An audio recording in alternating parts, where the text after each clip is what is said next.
ముఖ్యమంత్రి రేవంత్ రెడ్డి సంచలన వ్యాఖ్యలు చేశారు. ఈరోజు మీట్ ది ప్రెస్ కార్యక్రమంలో సీనియర్ జర్నలిస్టులతో ఇంటరాక్షన్ లో పాల్గొన్న ముఖ్యమంత్రి రేవంత్ రెడ్డి కేటీఆర్ పై సంచలన వ్యాఖ్యలు చేశారు. అయితే ఆయన మాట్లాడిన మాటలు కేటీఆర్ ను అరెస్ట్ చేయాలనుకున్నా అరెస్టుకు గవర్నర్ అనుమతి ఇవ్వడం లేదని చెప్పి అంటున్నారు. 3 నెలలుగా అనుమతి కోసం ఎదురు చూస్తున్నాం. నవీన్ యాదవ్ ను రౌడీ షీటర్ కొడుకు అంటున్నారు. మరి పాస్పోర్ట్ బ్రోకర్ కొడుకుని ఏమనాలి అని చెప్పి సీఎం రేవంత్ రెడ్డి క్వశ్చన్ చేశారు. 2034 వరకు కాంగ్రెస్ అధికారంలో ఉండడం గ్యారంటీ అంటున్నారు ముఖ్యమంత్రి రేవంత్. ఇక రాష్ట్ర అభివృద్ధికి అడ్డుపడుతుంది కిషన్ రెడ్డి అని చెప్పి ఆయన హాట్ కామెంట్స్ చేశారు. కేటీఆర్ కిషన్ రెడ్డిది ఇద్దరు తోడు దొంగలు అని చెప్పి వారిద్దరిని కూడా కంపేర్ చేస్తూ ముఖ్యమంత్రి రేవంత్ రెడ్డి ఈ మీట్ ది ప్రెస్ లో మాట్లాడారు. నన్ను బెదిరించడానికే కాలేజీలను బంద్ పెట్టారు. బీసీలకి 42% రిజర్వేషన్లతోనే స్థానిక ఎన్నికలకు వెళ్తామని ముఖ్యమంత్రి రేవంత్ రెడ్డి స్పష్టం చేశారు. సో ఇప్పుడు ముఖ్యంగా ఆయన టార్గెట్ చేసింది కేటీఆర్ని అరెస్ట్ చేయడానికి అనుమతులు ఇవ్వండి అని చెప్పి గవర్నర్ కోరితే 3 నెలలు కావస్తున్నా ఇంతవరకు అనుమతి ఇవ్వలేదు, అందుకే అరెస్ట్ చేయలేకపోతున్నాము. ఇక కేసీఆర్ కుమారుడిగా ఉన్నటువంటి కేసీఆర్ పైన ఒక పాస్పోర్ట్ బ్రోకర్ అంటూ కూడా రేవంత్ రెడ్డి రెచ్చిపోయారు. పాస్పోర్ట్ బ్రోకర్ కొడుకుని ఏమనాలి? Rowdy sheeter. మా అభ్యర్థి జూబ్లీహిల్స్ నియోజకవర్గ ఉప ఎన్నికలకు సంబంధించిన దాంట్లో కాంగ్రెస్ అభ్యర్థిగా ఉన్న నవీన్ యాదవ్ ని రౌడీ షీటర్ కొడుకు అంటున్నారు. మరి పాస్పోర్ట్ బ్రోకర్ కొడుకుని ఏమనాలి అని చెప్పి క్వశ్చన్ చేస్తూ ఆయన హాట్ కామెంట్స్ చేశారు. ఆ తర్వాత కిషన్ రెడ్డి అభివృద్ధికి అడ్డుపడుతున్నారని, ఇద్దరు తోడు దొంగలని చెప్పి కిషన్ రెడ్డిని కేటీఆర్ని ఇద్దరిని కార్నర్ చేస్తూ మాట్లాడుకొచ్చారు. ఒకసారి ముఖ్యమంత్రి రేవంత్ రెడ్డి ఏం మాట్లాడారో చూద్దాం. అని చెప్పి కొన్నిసార్లు చట్టాలలో మార్పులు వస్తుంటాయి. ఆ మార్పులు వచ్చిన చట్టాన్ని మీరు పరిగణలోకి తీసుకోవాలి. 2018లో ప్రివెన్షన్ ఆఫ్ కరప్షన్ యాక్ట్ని అమెండ్ చేశారు. Prevention of corruption act corruption ప్రాక్టీసెస్లో ఇన్వాల్వ్ అయిన any elected representative, minister or chief minister or any MLA, వాళ్ళ మీద చర్యలు తీసుకోవాలంటే ప్రాథమిక విచారణకు గవర్నర్ గారు అనుమతి తీసుకోవాలి. అరెస్టు చేయాలంటే గవర్నర్ గారు అనుమతి తీసుకోవాలి. ఛార్జ్ షీట్ వేయాలంటే గవర్నర్ గారు అనుమతి తీసుకోవాలి. దానికి ఉదాహరణనే ఫార్ములా ఈ రేస్ కాంట్రాక్ట్ని అడ్డం పెట్టుకొని 50 కోట్ల రూపాయల electoral bonds BRS party KTR తీసుకున్న ఆధారాలతో సహా చేస్తే మొదట మేము విచారణ చేయడానికి అనుమతి తీసుకున్న 17A గవర్నర్ గారు అనుమతి ఇచ్చింది. కంప్లీట్ విచారణ చేసినాక యాంటీ కరప్షన్ బ్యూరో డీటెయిల్తో సహా మొత్తం నివేదిక తయారు చేసి గవర్నమెంట్ ఇస్తే గవర్నర్ గారి అనుమతికి లేఖ రాసింది. ఆల్మోస్ట్ 3 months అవుతుంది. మేము అరెస్టు చెయ్యాలనుకున్న గవర్నర్ గారి అనుమతి ఇవ్వకపోవడంలో అది కూడా అక్కడనే ఆగుంది. మేము చెయ్యాలనుకున్న కుదరదు. ఇంకా కొనసాగింపుగా చెప్పాలంటే ఇక్కడ జర్నలిస్టులు ఉన్నారు, ఆంధ్రప్రదేశ్ రాజకీయాలు కూడా తెలుసు. చంద్రబాబు నాయుడు గారి మీద జగన్మోహన్ రెడ్డి గారు కేసు పెట్టి అరెస్టు చేసి జైలు వేసినప్పుడు సుప్రీంకోర్టు ఏమన్నది? నువ్వు గవర్నర్ నుంచి తీసుకోవాల్సిన ప్రొసీజర్ ప్రకారం నువ్వు ప్రొసీజర్ ఫాలో కాలేదు. 17A mandate, you have not taken that permission from the governor. That is why we're going to give a bail అని చెప్పి చంద్రబాబు నాయుడు గారి కేసులో, government of Andhra Pradesh versus Chandrababu Naidu గారి కేసులో సుప్రీంకోర్టు కేటగారికల్ జడ్జిమెంట్ ఇచ్చింది. ప్రొసీజర్ ఫాలో కాలేదు కాబట్టి నువ్వు తీసుకున్న చర్యలన్నీ చెల్లవు అని ప్రొసీజరల్ వయలేషన్ మీద చంద్రబాబు నాయుడు గారికి సుప్రీంకోర్టు బెయిల్ ఇచ్చింది. ఈరోజు తెలంగాణలో అదే తప్పిదం మేము చేయదలుచుకోలేదు. ఒక కేసు సిబిఐకి అప్పచెప్పినా ఇంకొక కేసు మేమే అరెస్ట్ చేస్తాం, అనుమతి ఇవ్వమన్నాం. గవర్నర్ దగ్గర ఉన్నది గవర్నర్ దగ్గరనే ఉంది, అమిత్ షా గారి దగ్గర ఉన్నది అమిత్ షా గారి దగ్గరనే ఉంది. ఏ ప్రతిపక్ష నాయకుడి మీదైనా ఈ దేశంలో ఈ విధమైన వెసులుబాటు మోడీ గారు ఇచ్చిండ్రా? 48 గంటల్లో జైల్లో పెడతా అన్న కిషన్ రెడ్డి గారు సిబిఐకి ఇస్తే ఎందుకు మాట కూడా మాట్లాడడం లేదు, పెదవి కూడా కదపడం లేదు. దీన్ని బట్టి మీరు అర్థం చేసుకోండి. చట్టం మేము అది వివిధ సంస్థలు, వివిధ రాష్ట్రాలు, వివిధ దేశాలకు సంబంధించిన అంశాలు ఇన్వాల్వ్ అయి ఉన్నాయి కాబట్టి కాళేశ్వరం సిబిఐకి ఇచ్చినాం. మల్టీ ఏజెన్సీస్ ఉన్నాయి, అందులో వ్యాప్కోస్ ఉంది. వ్యాప్కోస్ గవర్నమెంట్ ఆఫ్ ఇండియా సంస్థ. ఇప్పుడు NDSA రిపోర్ట్ ఇచ్చింది, గవర్నమెంట్ ఆఫ్ ఇండియా సంస్థ. విజిలెన్స్ అండ్ ఎన్ఫోర్స్మెంట్ ఇచ్చింది. Supreme court judge, Lokpal first chairperson, వీళ్ళందరూ ఇచ్చిన నివేదికలు ఉన్నాయి కాబట్టి దీన్ని కాంప్రహెన్సివ్ మీద విచారణ చేయాలంటే దేశ స్థాయిలో విచారణ చేయగలిగిన సంస్థ ఉండాలని సిబిఐకి ఇచ్చినాం. మేమే విచారణ చేసిన ఫార్ములా ఈ రేస్ అక్కడనే ఉంది, వాళ్ళని విచారణ చేయమని ఇచ్చిన కాళేశ్వరం అక్కడనే ఉంది. అందుకే మేము క్లియర్గా చెప్తున్నాం, బీజేపీ బీఆర్ఎస్ ది ఫెవికల్ బంధము. ఇది విలీనానికి ఒక కొలబద్దగా పెట్టుకొని ముందుకెళ్తారు. ఇది లిట్మస్ టెస్ట్. వీళ్ళు సహకరించుకుంటే కాంగ్రెస్ను ఓడియమా అని ఒక ఎక్స్పెరిమెంట్ చేయడానికి జూబ్లీ హిల్స్ను వేదికగా చేసుకున్నారు. ఎందుకు బీఆర్ఎస్ మీద అగ్రెసివ్గా ఫైట్ చేసే ధర్మపురి అరవింద్ను జూబ్లీ హిల్స్లో క్యాంపెయినింగ్కు పిలవలేదు? ఎందుకు ఆఖరి నిమిషం వరకు బండి సంజయ్ గారిని రానియలేదు?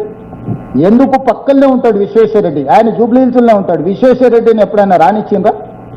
ఎవరెవరైతే బీఆర్ఎస్కు 100% వ్యతిరేకం ఉన్న బీజేపీ పార్లమెంట్ సభ్యులని కిషన్ రెడ్డి గారు ఒక్కరినైనా జూబ్లీ హిల్స్ ఎన్నికలకు రానిచ్చిందా? ధర్మపురి అరవింద్ అయితే అగ్రెసివ్ స్పీకరే కదా, బీఆర్ఎస్ మీద ఒంటికాల మీద లేస్తాడు కదా. మిత్రుడు విశ్వేశ్వరరెడ్డి గురించి నేను చెప్పాల్సిన పని లేదు కదా. బండి సంజయ్ కూడా ఆఖరి నిమిషంలో పదే మేము మాట్లాడిన తర్వాత రానిచ్చిండ్రు కదా.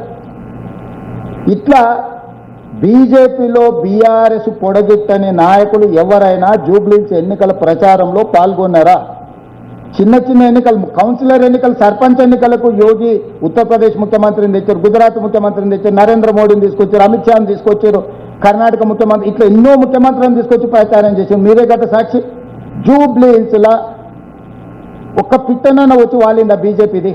ఎందుకు తీసుకొస్తలేడు కిషన్ రెడ్డి గారు? మీరు చెప్పండి. యోగిని ఎందుకు తీసుకురాలి?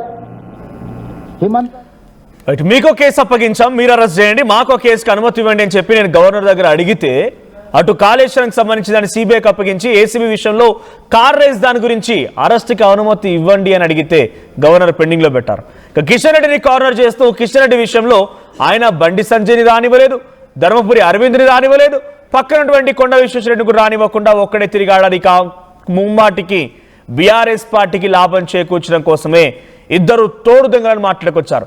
ఇక తమ అభ్యర్థి నవీన్ యాదవ్ని పదే రౌడీ షీటర్ కొడుకు అంటున్నారు. మరి పాస్పోర్ట్ బ్రోకర్ కొడుకుని ఏమనాలి అని రేవంత్ రెడ్డి ఆగ్రహం వెలగక్కారు. సో ఇది రేవంత్ రెడ్డి మాటలు. మా ప్రతినిధి మధు సిద్ధంగా ఉన్నారు. మధు, సో రేవంత్ రెడ్డి ఇప్పుడు మరోసారి అగ్రెసివ్గా తన ఆగ్రహాన్ని వెలగక్కారు. తనకున్నటువంటి ఆవేశాన్ని కూడా దీని ద్వారా చెప్పుకొచ్చే ప్రయత్నం చేశారు. అరెస్ట్ చేయడానికి అనుమతి ఇవ్వమని అడిగితే ఆ అనుమతి ఇవ్వలేదు. సో గవర్నర్ దగ్గర హోల్డ్లో ఉంది అంశం అనేది. ఆ తర్వాత పాస్పోర్ట్ బ్రోకర్ కొడుకుని ఏమనాలని చెప్పి మాట్లాడడం, కిషన్ రెడ్డి ఏ ఒక్కరిని కూడా బయట వాళ్ళని అంటే విశ్వేశ్వరరెడ్డిని, ధర్మపురి అరవింద్ని, బండి సంజయ్ని అగ్రెసివ్గా మాట్లాడేటువంటి వీళ్ళందరినీ కూడా ప్రచారానికి పిలవకుండా ఆయన అడ్డుకున్నారు. ఒక రకంగా బీజేపీ బీఆర్ఎస్ పార్టీ గెలుపు కోసమే కృషి చేసింది. ఇలాంటి చాలా కీలకమైన సెన్సేషనల్ వ్యాఖ్యల్ని ముఖ్యమంత్రి చేసుకొచ్చారు. ఎలా చూడాలి ఈ వ్యాఖ్యలు? ఇప్పుడు దీని ప్రభావం ఏ రకంగా ఉండే అవకాశం ఉంది? ఎగ్జాక్ట్లీ ఘాటైన కౌంటర్ ఇచ్చారు ముఖ్యమంత్రి రేవంత్ రెడ్డి. కాకపోతే లేట్ అయింది. ఎందుకంటే మొదటి నుంచి బీఆర్ఎస్ ప్రచారం చేస్తున్నటువంటి అంశం ఏంటంటే రౌడీ బిడ్డ, ఆడబిడ్డ ఇద్దరి మధ్య పోటీ అనేటువంటిది. రౌడీ షీట్ బ్యాక్గ్రౌండ్ ఉంది. ఆ కుటుంబం పైన బెదిరింపులకు పాల్పడతారు. నవీన్ యాదవ్ చుట్టుముట్టు 100 మంది రౌడీలు ఉంటారు, రౌడీ షీట్ ఉన్నటువంటి వ్యక్తులు ఉంటారు. రేపు ఎమ్మెల్యే అయితే నవీన్ యాదవ్ ఒక్కడే కాదు, 100 మంది ఎమ్మెల్యేలు అయినట్టు జూబ్లీహిల్స్కి వాళ్ళంతా కూడా పెద్ద ఎత్తున వసూలు పర్వం చేస్తారు, బ్లాక్మెయిల్ చేస్తారు అనేటువంటిది బీఆర్ఎస్ పెద్ద ఎత్తున గ్రౌండ్ లెవెల్లో ప్రచారంలో ప్రతిరోజు, ప్రతి సభలో, ప్రతి మీటింగ్లో, సోషల్ మీడియా ద్వారా ప్రతి సందర్భంలో ఇదే ఎక్కువగా బీఆర్ఎస్ ప్రచారం చేసింది. దానికి కౌంటర్ ఇవ్వడంలో కాస్త కాంగ్రెస్ వెనుకబడింది. దాన్ని ఫుల్ఫిల్ చేయడానికి ముఖ్యమంత్రి మొన్న జరిగినటువంటి మీడియా సమావేశంలో, తర్వాత ఈరోజు జరిగినటువంటి మీట్ ద ప్రెస్లో చాలా ఘాటైనటువంటి వ్యాఖ్యలు మాట్లాడారు. ఒకవేళ నవీన్ యాదవ్ ఆయన ఆర్కిటెక్చర్ ఇంజనీర్ చదువుకున్నటువంటి వ్యక్తి, అందుబాటులో ఉంటాడు, సాఫ్ట్ పర్సన్, ఆయన రౌడీ కొడుకు అయితే మరి గతంలో దుబాయ్ శేఖర్గా పేరున్నటువంటి కేసీఆర్ పాస్పోర్ట్ బ్రోకర్గా ముద్ర ఉంది, ఆయన కొడుకుగా కేటీఆర్ని ఏమనాలి అనేటువంటి స్టేట్మెంట్ చేయడంతో ప్రస్తుతం పెద్ద ఎత్తున చర్చనీయాంశం అవుతుంది. కాకపోతే లేట్ అయింది. ఈ కౌంటర్ గతంలో ఇచ్చినుంటే దానికి సరితూగుతుండే, కానీ ఇప్పుడు ప్రజల్లోకి వెళ్ళిపోయింది రౌడీ బిడ్డ, ఆడబిడ్డ అనేటువంటిది. అయినప్పటికీ కూడా మాకే ఓట్లు పడతాయి, ఆ అధికార పార్టీ 3 సంవత్సరాల అధికారంలో ఉంటాం, ఇంకా అక్కడ నగరాన్ని అభివృద్ధి చేయాలంటే నాకు ఒక పర్సన్ లేడు, ఇక్కడ నేను డైరెక్ట్గా యాక్సెస్ ఉంటుంది, నవీన్ యాదవ్కి అప్పచెప్తాను అక్కడ అభివృద్ధికి సంబంధించినటువంటి కార్యక్రమాలు. కాబట్టి కాంగ్రెస్ను గెలిపించండి. 10 ఏళ్ళు వాళ్ళే ఉన్నారు, అభివృద్ధి జరగలేదు, దానికి రీజన్ వాళ్ళు, మేము కాదు. 6 నెలలు అధికారంలోకి వచ్చిన 6 నెలలకు ఎన్నికల కోడే ఉండింది, పార్లమెంట్ ఎలక్షన్లు ఉన్నాయి కాబట్టి. సో మేము సర్దుకోలేకపోయాము, అనుకున్నంత చేయలేకపోయాము. అనేటువంటి స్టేట్మెంట్ చేశారు. సో ఘాటైనటువంటి వ్యాఖ్యలు చేశారు. చేస్తూనే బ్యాడ్ బ్రదర్స్ అంటూ కిషన్ రెడ్డిని ఉద్దేశించి కూడా మాట్లాడారు. ఇక్కడ లిట్మస్ పేపర్ టెస్ట్ నడుస్తుంది. మనం జనరల్గా చిన్నప్పుడు చదువుకునేటువంటి సమయంలో అంటే మన టైంలో మనం చదువుకున్నటువంటి టైంలో లిట్మస్ పేపర్ టెస్ట్ ఉంటుంది కెమిస్ట్రీలో. మనం చూస్తాం ఆ సైన్స్ సంబంధించినటువంటి క్లాసెస్లో. ఆ ప్రయోగం చేసే కంటే ముందు ప్రయోగం సక్సెస్ అవుతుందా లేదా అనేటువంటిది కెమిస్ట్రీ ల్యాబ్లో ఆ లిట్మస్ పేపర్ టెస్ట్ చేస్తే లైట్ పింక్ కలర్లో పేపర్ వస్తే సక్సెస్ అయ్యేటువంటి అవకాశం ఉంటుంది. మనం చేయబోయే అంటే మనం కలుపుకున్నటువంటి మా మిశ్రమాలు ఏవైతే ఉంటాయో కెమికల్గా సక్సెస్ అయ్యేటువంటి అవకాశం ఉంటుంది. సేమ్ అదే రీతిలో ప్రస్తుతం బీజేపీ బీఆర్ఎస్కి సహకరిస్తుంది. జూబ్లీహిల్స్ని లిట్మస్ టెస్ట్గా కిందగా తీసుకుంటుంది. ఇక్కడ ఈ ప్రయోగం సక్సెస్ అయితే అంటే కాంగ్రెస్ను ఓడించి బీఆర్ఎస్ను గెలిపించాలంటే ఇక్కడ మద్దతు ఇస్తే ఒకవేళ సక్సెస్ అయితే రేపు వచ్చేటువంటి ఎన్నికల్లో రాబోయేటువంటి ఎన్నికల్లో 2028, 2029 ఎప్పుడు ఎన్నికలు వస్తాయో ఆ టైంలో మళ్ళీ బీజేపీ మొత్తం అసెంబ్లీ ఎన్నికలకు బీఆర్ఎస్కు మద్దతు ఇవ్వచ్చు. మద్దతు ఇస్తే అక్కడ ఈ లిట్మస్ టెస్ట్ పాస్ అయినట్టు దాన్ని వేదికగా జూబ్లీహిల్స్ ఉప ఎన్నికలను వాడుకుంటుంది అనేటువంటి స్టేట్మెంట్ చేశారు. ప్రస్తుతం ఆయన రిటర్న్ గిఫ్ట్ ఇచ్చే దాంట్లో ఉన్నారు. జనరల్గా మనం జనరల్గా చెప్తుంటాం అంటే ఒకదాన్ని చేస్తే ఇంకొకటి ఏదో ఒకటి ప్రతిఫలం ఉంది. అట్లా పార్లమెంట్ ఎన్నికల్లో మొత్తం సూసైడ్ చేసుకొని ఆర్గాన్స్ బీఆర్ఎస్ డొనేట్ చేసినట్టు బీజేపీకి ఇప్పుడు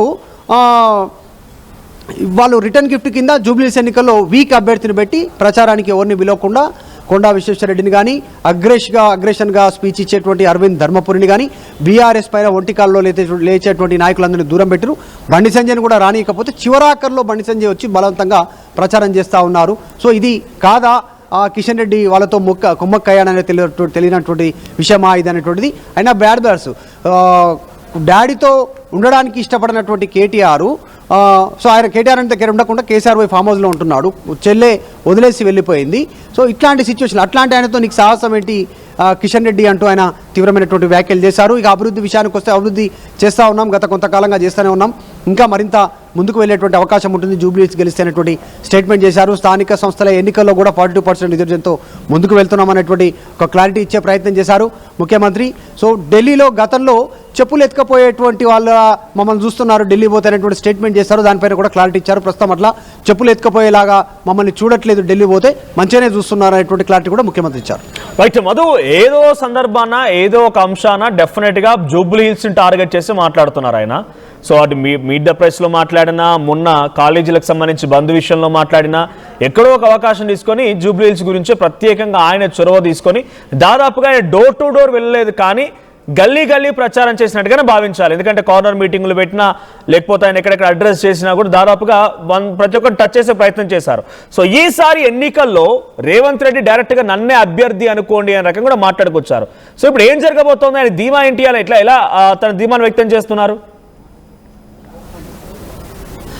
ఎగ్జాక్ట్లీ దానికి ఆయన కంపేర్ చేశారు. దుబ్బాక, హుజురాబాదు, మునుగోడు తర్వాత జరిగినటువంటి ఉప ఎన్నికల్లో ఓడిపోయినా కూడా నిలబడ్డాం. అక్కడ 2% కంటే తక్కువ ఓట్లు వచ్చినాయి హుజురాబాద్లో, మీ అందరికీ తెలుసు. అయినా నేనే అక్కడ ప్రచారం చేశాను. మునుగోడులో డిపాజిట్ పోయింది కాంగ్రెస్ పార్టీకి, అయినా నేను ప్రచారంలో ఉన్నాను. దుబ్బాకలో తిరిగాము, ఓడిపోయాము, అయినా కూడా ప్రచారంలో తిరిగాను. సో జూబ్లీహిల్స్ కూడా నాకు అట్లాంటిదే కదా. జూబ్లీహిల్స్ అంటే ముఖ్యమంత్రి స్థాయి వ్యక్తి అక్కడికి ప్రచారం చేస్తున్నారని వీళ్ళు చెప్తా ఉన్నారు ప్రతిపక్షాలు. కానీ నేను ముఖ్యమంత్రిని కాదు, మొదట కార్యకర్తని, తర్వాతనే ఎమ్మెల్యేని, తర్వాతనే ముఖ్యమంత్రిని, అది గుర్తుంచుకోవాలి. నేను క్యాడర్ కోసం పనిచేస్తాను గ్రౌండ్లో అనేటువంటి స్టేట్మెంట్ చేశారు. ఈ మధ్యకాలంలో బీఆర్ఎస్ చేసినటువంటి స్టేట్మెంట్స్ పెద్ద ఎత్తున అగ్రికల్చర్ ఏమో బీఆర్ఎస్ హయాంలో నడిచింది, గన్ కల్చర్ ఏమో కాంగ్రెస్ హయాంలో నడుస్తుంది అనేటువంటి. ఈ మధ్య చూసాం నిజామాబాద్లో భువనగిరి దగ్గర ఒక గోరక్షక్ మీద కాల్పులు చేయడం కానీ, నిజామాబాద్లో పోలీసులపైన కాల్పులు చేయడం కానీ, తర్వాత రీసెంట్గా కొండా సురేఖ ఓఎస్డీ గన్కి సంబంధించిన అంశం, వీటన్నిటిని ముడిపెడుతూ మాది అగ్రికల్చర్ బీఆర్ఎస్ హయాంలో, కాంగ్రెస్ టైంలో గన్ కల్చర్ అన్నదానికి కూడా రేవంత్ రెడ్డి కౌంటర్ ఇచ్చారు. ఎవరిది అగ్రికల్చరో ఎవరిది డ్రగ్ కల్చరో ప్రజలు గమనించాలి అనేటువంటి చెప్తా ఉన్నారు. ఒకప్పుడు డ్రగ్స్, గాంజా అంటే ఎక్కడో వినేవాళ్ళము, ఈరోజు విచ్చలవిడిగా ప్రతి గల్లీలో ప్రతి కాలనీలో డ్రగ్స్ దొరికేటువంటి, గాంజా దొరికేటువంటి, సేవించేటువంటి సిచ్యువేషన్ ఉంది. దాని కారకులు ఎవరు మీకు తెలీదా? కార్మికుల కోసం నేను కష్టపడుతున్నాను, తారాలకు సంబంధించినటువంటి గెస్ట్ హౌస్లో మాట్లాడుతుందో ఎవరు, సేద తీరుతుందో ఎవరు అనేటువంటి ఒక ఘాటైనటువంటి కౌంటర్ ఇచ్చారు. సో మొత్తానికి అభివృద్ధి చేస్తున్నాం, చెప్పుకోలేకపోతున్నాం అనేటువంటి ఒక ఆయన మాటల్లో కనిపించింది. ఘాటైనటువంటి కౌంటర్ యాక్చువల్గా ముఖ్యమంత్రి ఇచ్చారు. కాంగ్రెస్ పార్టీలో సీనియర్ నాయకులు, మంత్రులు, ఎమ్మెల్యేలు, ఇంతమంది స్టార్ క్యాంపెయినర్లు ఉన్న వారందరి కంటే కూడా ముఖ్యమంత్రి పూర్తిగా జూబ్లీహిల్స్ భారాన్ని ఆయనే తీసుకున్నట్టుగా తెలుస్తూ ఉంది. అందులో భాగంగానే ధీటైనటువంటి కౌంటర్ రెండు పార్టీలకు, బీజేపీ, బీఆర్ఎస్ ఇద్దరికి కౌంటర్లు ముఖ్యమంత్రి రేవంత్ రెడ్డి చాలా స్ట్రాంగ్గా ఇచ్చారు. సో ఈరోజుతో ప్రచారం ముగియబోతుంది కాబట్టి సో చూడాలి ప్రజలు ఎట్లాంటి తీర్పిస్తారు. Right, thank you Madhu. So మొత్తంగా మీట్ ది ప్రెస్ కార్యక్రమంలో ముఖ్యమంత్రి రేవంత్ రెడ్డి హాజరై జర్నలిస్టులతో ఇంటరాక్షన్లో భాగంగా సంచలన వ్యాఖ్యలు చేశారు. ఇందాక ప్రతినిధి మధు చెప్తున్నట్టుగా 1 కాదు 2 కాదు చాలా అంశాలపైన సుమారుగా 1.5-2 గంటల పాటుగా ఆయన సమాధానాలు ఇస్తూనే ఉన్నారు. సో ముందుగా ఆయన జూబ్లీహిల్స్ ఎలక్షన్ సంబంధించిన విషయం పైన కన్ఫైన్డ్గా మనం మాట్లాడితే, రౌడీ చీచర్ కొడుకు అని చెప్పి తమ అభ్యర్థి నవీన్ యాదవ్ పై ప్రచారం చేస్తున్న దాంట్లో ఉన్నది కేటీఆర్. సో వారి పాస్పోర్ట్ బ్రోకర్ కొడుకుని ఏమని పిలవాలి అని చెప్పి కోట్ చేయడం. కిషన్ రెడ్డి ఇక్కడ పార్లమెంట్ నియోజకవర్గం నుంచి ఎంపీగా ఉన్నారు. సో ఆయన తన పార్లమెంట్ పరిధిలో ఒక ఉప ఎన్నిక వస్తే పక్కనటువంటి బండి సంజయ్ని రానివ్వలేరు, కొండా విశ్వేశ్వరరెడ్డిని రానివ్వలేరు, అగ్రెసివ్గా అగ్రెషన్తో మాట్లాడేటువంటి ధర్మపురి అరవింద్ని కూడా ఇక్కడ ప్రచారానికి రాకుండా చాలా జాగ్రత్త పడి బీజేపీ బీఆర్ఎస్కి సపోర్ట్ చేస్తోంది. ఇది ఒక లిట్మస్ టెస్ట్ లాంటిది. ఇక్కడ మనం మళ్ళీ బీఆర్ఎస్ పార్టీకి సపోర్ట్ చేస్తే వాళ్ళు గెట్ ఆన్ అవుతున్నారా అని చెప్పి తెలుసుకున్న తర్వాత మళ్ళీ వచ్చేటువంటి ఎన్నికల్లో, మళ్ళీ వచ్చేటువంటి 2028 అసెంబ్లీ ఎన్నికల్లో కూడా ఈ బంధాన్ని కొనసాగించాలనేటువంటి ఒక టెస్ట్ ఇప్పుడు జరుగుతోంది. సో పార్లమెంట్ ఎన్నికల్లో పూర్తిగా తమ ఆర్గాన్స్ మొత్తానికి డొనేట్ చేసినటువంటి బీఆర్ఎస్ పార్టీకి ఇప్పుడు రిటర్న్గా మళ్ళీ ప్రాణం పోసే ప్రయత్నం బీజేపీ చేస్తోంది అని రేవంత్ రెడ్డి అన్నారు. ఇక గన్ కల్చర్, అగ్రికల్చర్ గురించి జూబ్లీహిల్స్ ఎన్నికల నేపథ్యంలో చాలా వ్యాఖ్యలు ఇప్పుడు ఆయన సమాధానం చెప్పారు. సో ప్రస్తుతానికి ముఖ్యమంత్రి రేవంత్ రెడ్డి మాట్లాడిన మాటలు రాజకీయంగా పెను దుమారంగా మారాయి. పాస్పోర్ట్ బ్రోకర్ కొడుకుని ఏమనాలనే పదం కానివ్వండి, అరెస్ట్ చేయడానికి ముహూర్తం. సో మేము ఆల్రెడీ గవర్నర్ రిక్వెస్ట్ చేసాం, గవర్నర్ రిక్వెస్ట్ చేస్తే గవర్నర్ హోల్డ్లో ఉంచడం మూలంగా వదిలిపెట్టాం, లేదంటే ఈ పార్టీకి అరెస్ట్ చేయాలనుకున్నా అనేటువంటి మాటను కూడా రేవంత్ రెడ్డి మాట్లాడడం. తర్వాత కేసీఆర్ విషయంలో కూడా కాళేశ్వరం సిబిఐకి అప్పగిస్తే సిబిఐ ఎంక్వైరీ అక్కడికే ఆగిపోయింది, సిబిఐ ఎంక్వైరీ లేదు, ఏం లేదు, బీజేపీ ఏం చేస్తుందో, వాళ్ళిద్దరి మధ్య స్నేహబంధం మీకు అర్థమైంది కదా అని చెప్పి మళ్ళీ కోట్ చేసే ప్రయత్నం చేశారు. సో ప్రస్తుతానికి ఈ వ్యాఖ్యలు రాజకీయంగా పెనుదుమారంగా మారాయి. మరికొన్ని గంటల మిగిలి ఉంది. నేను ఈ వార్త చెప్పేటువంటి సమయానికి ఎగ్జాక్ట్గా సమయం ఇప్పుడు సుమారుగా 3 కావస్తోంది. ఇంకో 2 గంటల్లో ఈ ప్రచారాలు మొత్తం ముగింపు పలకాల్సిందే. నాన్ లోకల్స్ అందరూ కూడా బ్యాగులు సర్దుకొని జూబ్లీహిల్స్ నియోజకవర్గం దాటాల్సిందే. జూబ్లీహిల్స్ నియోజకవర్గ ఓటర్లకి తమ ఓటు హక్కును వినియోగించుకోవడానికి ఎవరికి ఓటు వేయాలనే విషయంపైన వారికి డిసిషన్ అప్పజెప్పాల్సిందే. కేవలం కొన్ని గంటలే, 2 గంటలు మాత్రం మిగిలి ఉంది. మరి డిసిషన్ జూబ్లీహిల్స్ ఓటర్ల చేతిలో ఉంది. అధికార పార్టీకి పట్టం కడతారా, ప్రతిపక్ష బీఆర్ఎస్ని మళ్ళీ కోరుకుంటారా, ఏం జరుగుతుందో చూడాలి. ఒకసారి మీ అభిప్రాయాన్ని కామెంట్ చేయండి. ఇల్లైనా ఫ్యాక్టరీ అయినా క్లినిక్ అయినా రూఫ్ ఉంటే safe. Truzon solar system install చేయండి. బిల్ తో పాటు పీపీ తగ్గించండి. నువ్వు సూపర్ స్టార్ అయ్యా. Truzon solar power, super power. Local to global news at your finger tips. మీ చేతిలో ఒక ఆయుధం. డౌన్లోడ్ రా TV app. Media legend Ravi Prakash is back.